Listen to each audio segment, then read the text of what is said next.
안녕하세요. 시작좋은TV 사당동 공인중개사 이승주입니다. 여러분도 오늘 계약하시고 꼭 받아야 되는 필수 서류들에 대해서 안내를 해드리려고 합니다. 계약을 많이 해보신 분들은 당연히 너무 기본적인 얘기일 수도 있지만 궁금하신 분들도 많으시고 부동산 계약을 처음 해보시는 분들 그리고 이 부분에 대해서 모르시는 분들을 위해서 영상을 찍는 거기 때문에 또 자세히 설명을 도와드리도록 하겠습니다. 제가 실제로 이 샘플을 가져왔습니다. 실제 계약했던 내용들이고요. 제가 이 계약서를 하나 준비를 해가지고 제가 실제로 계약하고 나서 이렇게 세트로 드리는 구성을 순서대로 한번 넣어봤어요. 그래서 하나씩 차례대로 나열을 해보겠습니다. 자, 먼저 우리 계약할 때 필요한 꼭 필수 서류들은요, 첫 번째로 계약서, 두 번째로 확인설명서, 세 번째로 공제증서입니다.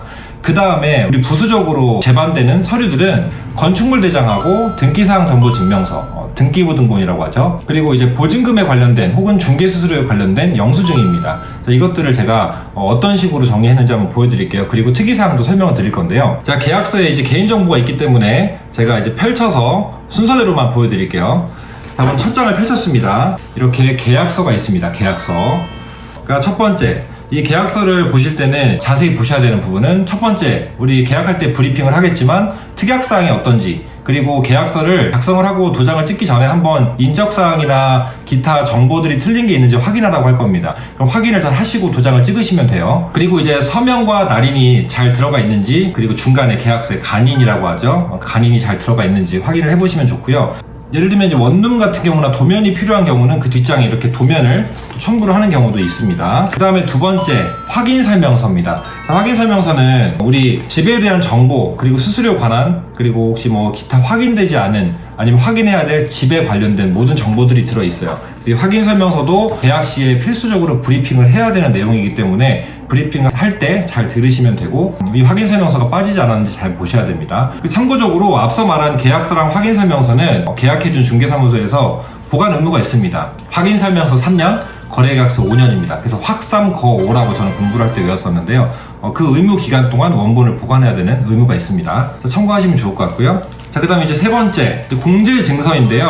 공제증서는 제가 순서대로 제가 설명을 할 거기 때문에 세 번째는 이제 제반되는 서류로 건축물 대장입니다. 건축물 대장을 기반으로, 그리고 토지 대장을 기반으로 이 확인설명서나 계약서 등을 작성하는 거기 때문에 이 건축물 대장도 내용을 확인해야 되는 이유가 뭐냐면, 대출을 받으시는 분들이나 아니면 집에 뭐 인허가를 받으셔야 되는 상가 업종 같은 경우는 이 위반 건축물 내역이 굉장히 중요합니다. 위반 건축물이 어떤 게 찍혔는지를 확인해야 되고, 찍혔다면 뒷장에 보면 세부 내역이 나와 있어요. 어떤 부분에 위반 내역이 찍혀 있는지를 확인하시면 좋을 것 같아요. 그래서 위반 건축물 내역 확인하는 방법은요, 자, 여기 보시면 이렇게 위반 건축물이라 찍혀 있습니다. 보이시나요? 네, 이걸 만약에 컬러로 인쇄를 하게 될 경우에는 노란색으로 찍히고요. 아닐 경우에는 이렇게 네모칸에 위반 건축물이라고 찍혀 있으니까 위반 여부 확인하시기 바랍니다. 그 계약 전에 미리 위반 건축물 내역을 확인을 하시고 인허가 업종이 가능한지 혹은 대출이 가능한 항목인지를 미리 브리핑을 받으셔야 됩니다. 자, 그 다음에 이제 당연히 등기사항 정보 증명서, 등기부등본이라고 하죠. 등기부등본은 참고적으로 아셔야 될 부분은 여기입니다. 여기. 자, 이렇게 몇 월 며칠 몇 시에 뽑았는지를 확인하셔야 됩니다. 먼저 계약하는 당일날 먼저 한번 뽑아야 되고요. 물론 그 전에, 계약하기 전에 이 집의 등기부 상태를 좀 보고 싶다라고 했을 때 당연히 그 전에 한번 연락을 했을 거고, 당연히 아셔야겠지만 잔금날에도 당일날에 확인을 또 해야 된다는 부분 아시면 좋을 것 같고, 만약에 중도금이 껴있거나 중도금으로 대출금을 기존에 근저당을 상환하기로 했다라는 조건들이 있다면 중도금을 납부하고 나서 잔금 전에 여유 기간을 두고 당연히 또 근저당 혹은 다른 기타 권리사항을 확인하는 조건이 필요하겠죠. 혹은 다른 특약사항들이 명시돼 있다. 예를 들면 전세권 설정 등이 있었다라고 하면 이런 것도 말소해야 되는 조건, 가압류 같은 것들이 있었다라고 하면 말소하는 조건 등을 특약에 명시해서 이 등기부를 확인한 다음에 말소가 됐는지 확인을 해야 되는 겁니다. 그래서 등기부 날짜가 굉장히 중요합니다. 자, 그다음 제반되는 서류 앞서 두 가지 설명드렸고요. 자, 끝으로 필수 서류 3개 중에 나머지입니다. 자, 공제증서인데요. 자, 이 공제증서는 이렇게 돼 있어요. 저희 사무실 거니까 제가 보여드려도 되겠죠.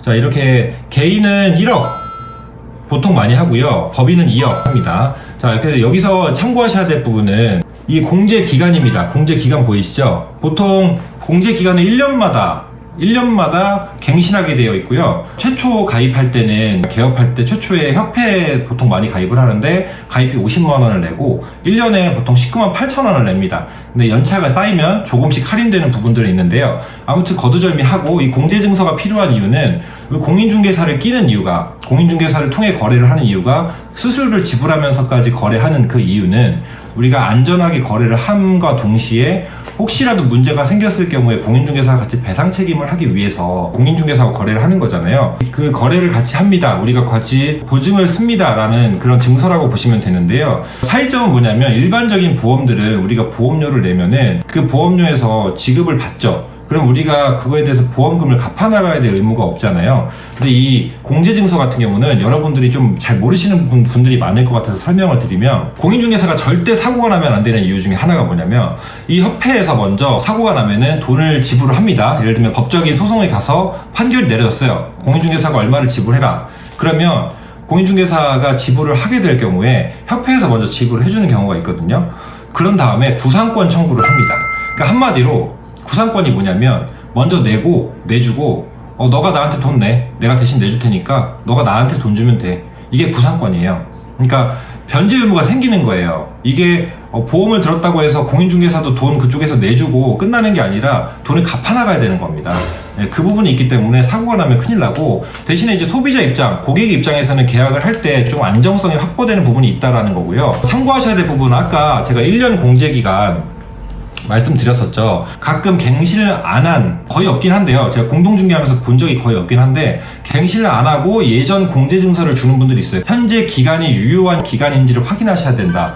그리고 이 1년 기간 내에 갱신을 한 부분인지 확인하시면 좋을 것 같다는 거고요. 자, 여기서 한 가지 더 팁을 드리자면, 자, 우리 공동중개를 했어요. 그러니까 예를 들면 부동산 두 곳에서 같이 한쪽씩, 예를 들면 매수인, 매도인 혹은 임대인, 임차인을 한쪽씩 맡은 겁니다. 한 부동산에서 양쪽을 맡은 게 아니라, 이럴 때는 공제증서가 2개가 들어가야 됩니다. 2개의 부동산이기 때문에. 네, 그래서 혹시 나중에 사고가 나면 같이 책임을 져야 되기 때문에 공제증서 2개인지 확인해야 됩니다. 그래서 보통 일반적으로 공동중개를 하면은 물건지, 그러니까 계약서를 쓰기로 한 물건을 대는 부동산에서 계약서를 쓰거든요. 거기로 이제 임차인이나 매수인 쪽이 이제 갑니다. 부동산이랑 같이 가면은 공제증서를 서로 주고받아요. 사장님 거 주세요. 사장님 거 주세요 하고서 껴줍니다. 이렇게.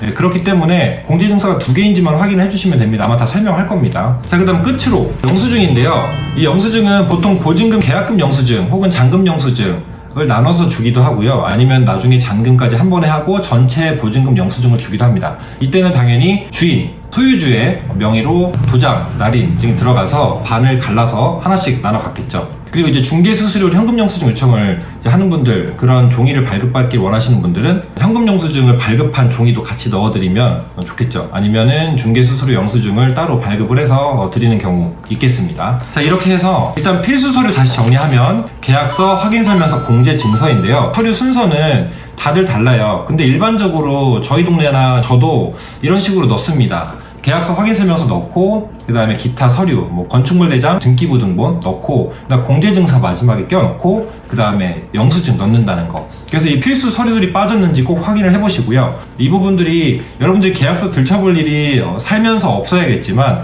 그래도 확인을 확실하게 계약할 때는 조금 꼼꼼하게 보시고요. 마지막 서류를 확인하고 사무실에서 나가는 순간까지 여러분들이 꼼꼼하게 보시면은 사는 동안 서류적으로는 문제가 없지 않을까, 다시 한번 또 이렇게 확인차 여러분들께 영상을 남깁니다. 자, 오늘 설명 여기까지 마치도록 하겠습니다. 자, 오늘도 시청해주셔서 감사합니다. 여러분 아시죠? 구독, 좋아요 부탁드리겠습니다. 다음에 뵙겠습니다.